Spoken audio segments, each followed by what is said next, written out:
We spent over $2.5 million and over 2 years building that thing, created the greatest app ever just to be told that we can't launch it a few weeks from launch. But because we weren't attached to exactly what it had to look like, and instead we were simply just attached to the mission of getting a great fintech product to the world, we now have a better app with less liability and way more upside than the original one that we built. At the time, it felt like, oh, this is happening to us. Mm-hmm. But instead now, like everything else in life, if you look backwards, you can see it happened for you.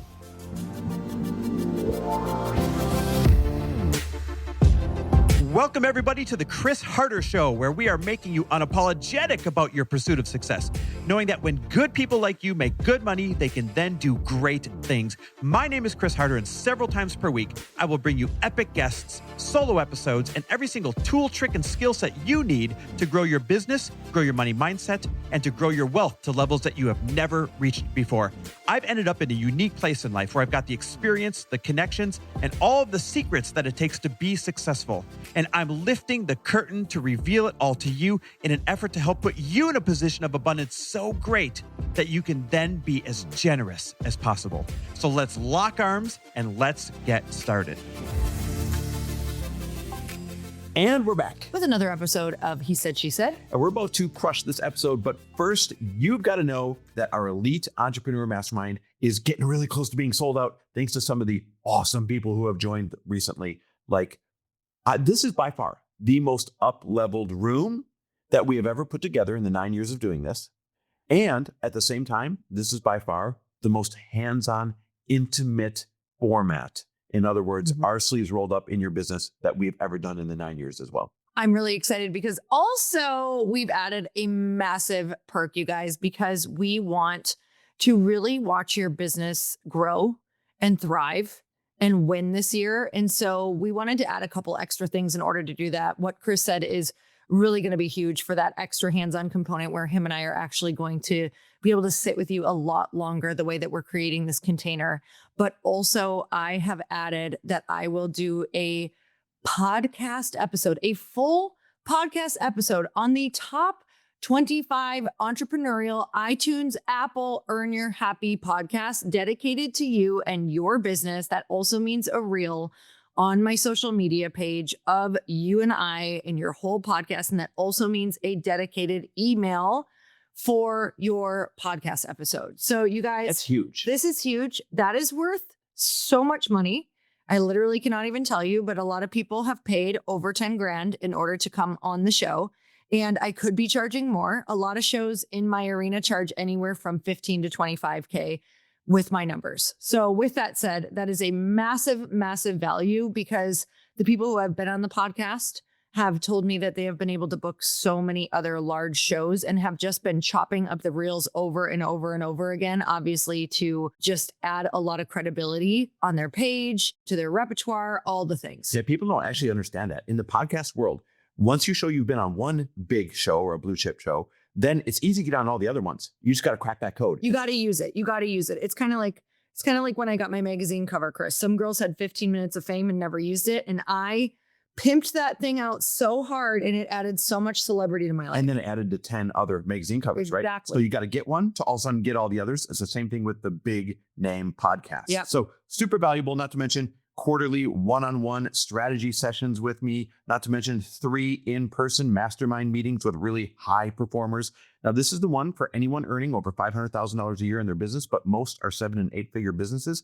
Do not let that hold you back, though, thinking, oh gosh, what if I'm not the biggest business in there? We choose these last couple seats based on what we need in the room in terms of business type and talent, not based on business size. So whether you've got a, business that's over 500K a year, whether it's over 7 figures, whether it's over 8 figures, right now hit pause and go to chrisharder.me/mastermind. That is chrisharder.me.me/mastermind and fill out the app and grab one of those last couple spots after you and I have a Zoom to answer all of your questions. Literally down just a couple spots here. So, all right, I want to talk about what I call unattachment, but the proper English term is detachment. And I don't know why. I've always said unattachment is a superpower. So I guess I'm unattached to whether that's a real English word or not. Which is not.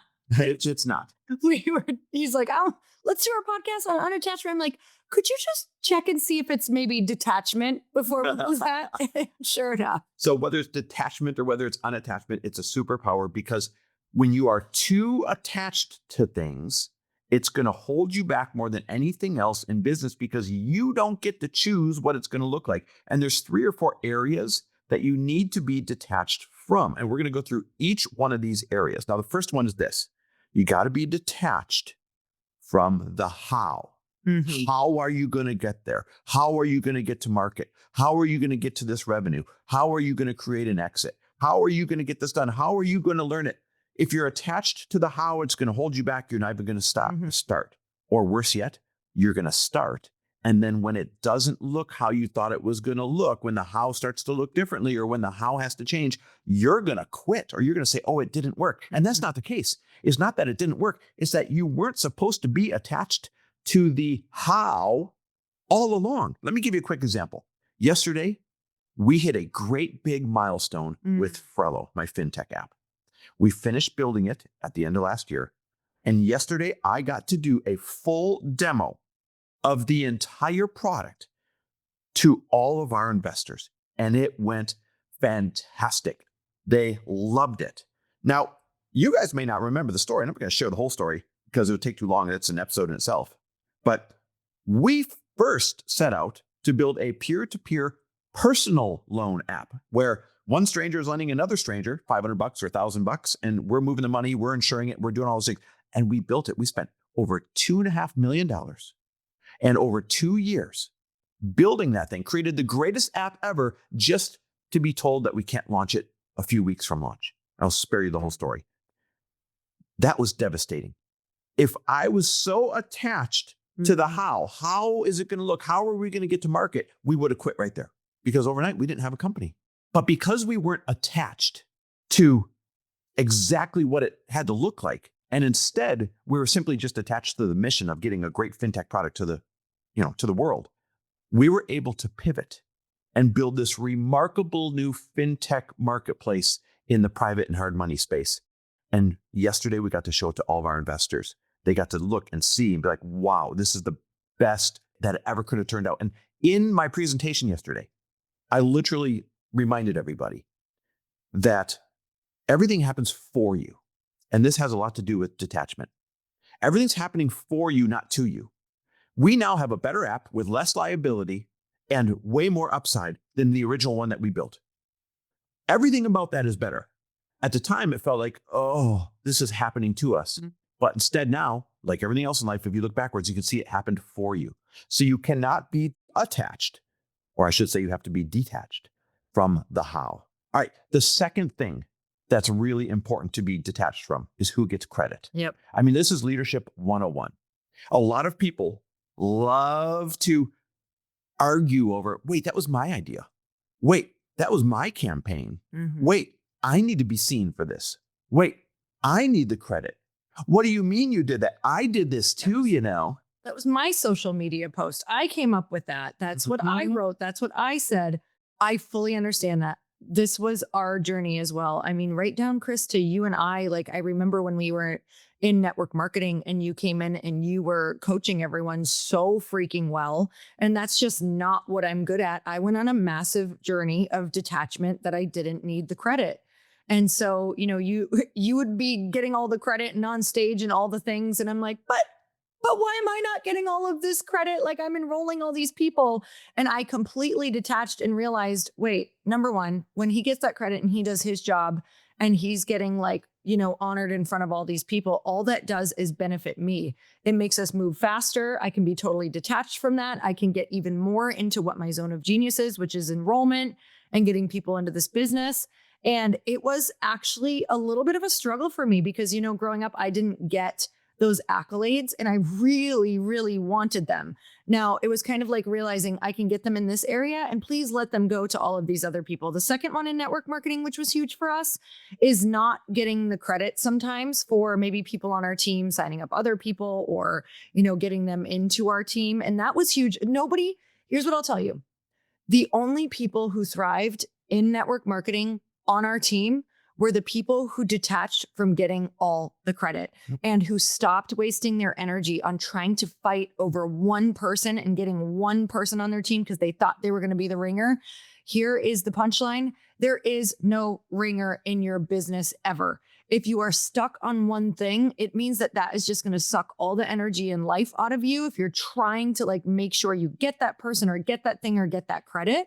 And so when you can detach from that, that's when everyone and everything else opens up. And that is why I think that's one of the main reasons is because we were doing this very deep spiritual work on ourselves to detach from all of the things. That is why we thrived in that business so hard. And we would teach this to all of our leaders. And that's why they thrive too. Guys, the bottom line is this. If you can become detached from who gets the credit, then what you're really doing is you're foregoing that human need that we all have for recognition and instead passing that recognition along to meet everyone else on your team's human need or your business partner's human need.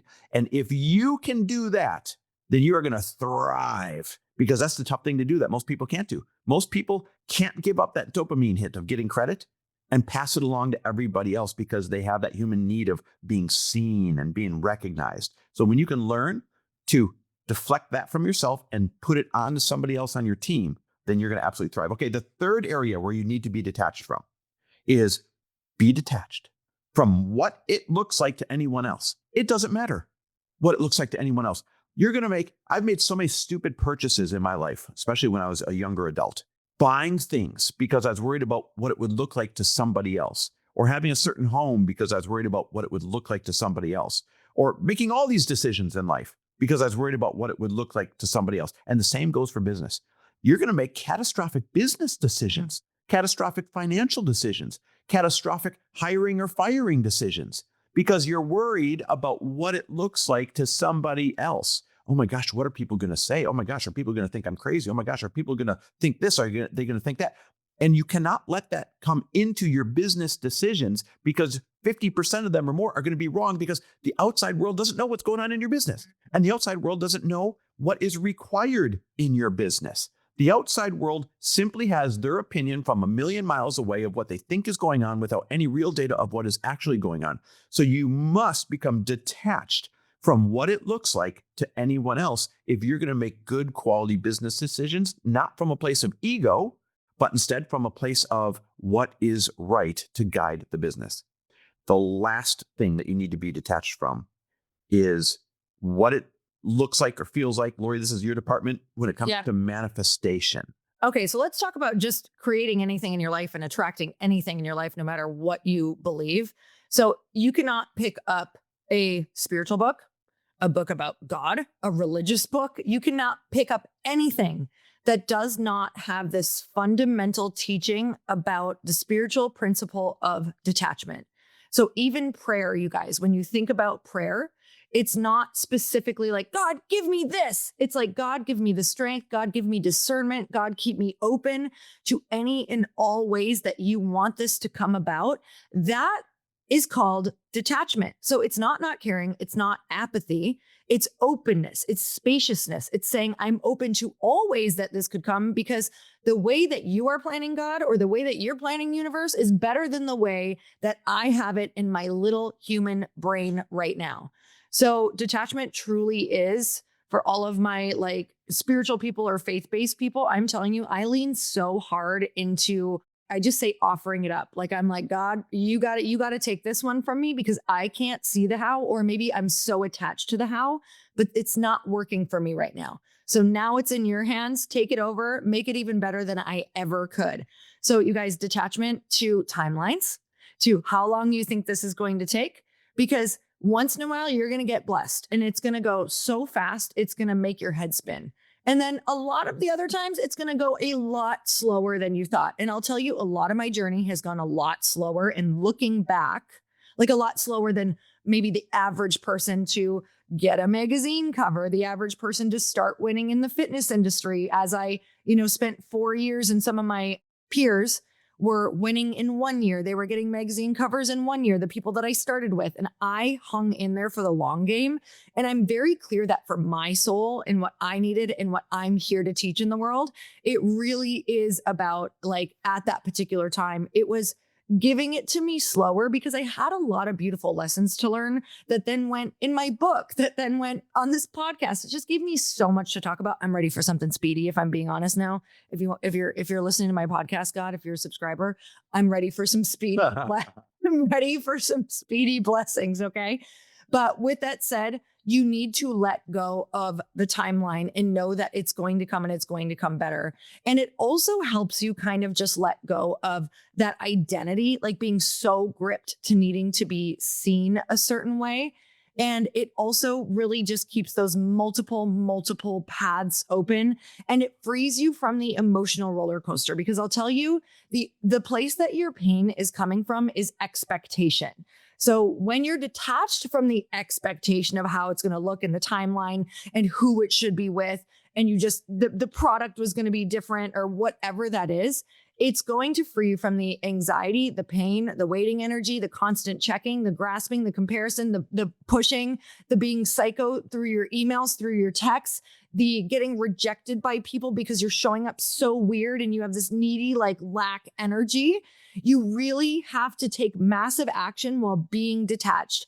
Yes, this is the hardest thing that we can practice, but it's the greatest spiritual practice of your life, and it works. Yep. So guys, unattachment, as I call it, or in the proper English dictionary, detachment, is your business superpower. Not to mention, it's going to make the journey a lot more enjoyable. And as a reminder, if you want to be on Lori's top 25 podcast, and if you want all of that support from us and from our elite entrepreneur mastermind peers, only a couple spots left. Race over, now that we're at the end of this thing, to chrisharder.me/mastermind. That is chrisharder.me/mastermind. Fill out the app. We'll chat on Zoom about your needs. We'll see if it's a perfect fit. And if it is, you get one of those last couple spots. So excited, you guys. Hopefully we get to work with you this next year in your business and help you grow to your next level. And we will see you next week. Bye, everyone. Thanks for listening. And if you loved this episode and know of someone else who is as successful as they are generous, please pass them on to me. It would mean the world to me if you help me get this cause and this message out to as many listeners as I can. So please, if you liked what you heard, it goes a long way if you take 30 seconds and leave me a 5-star review and share this with your friends. I'll be forever grateful. And until the next episode, cheers to your success.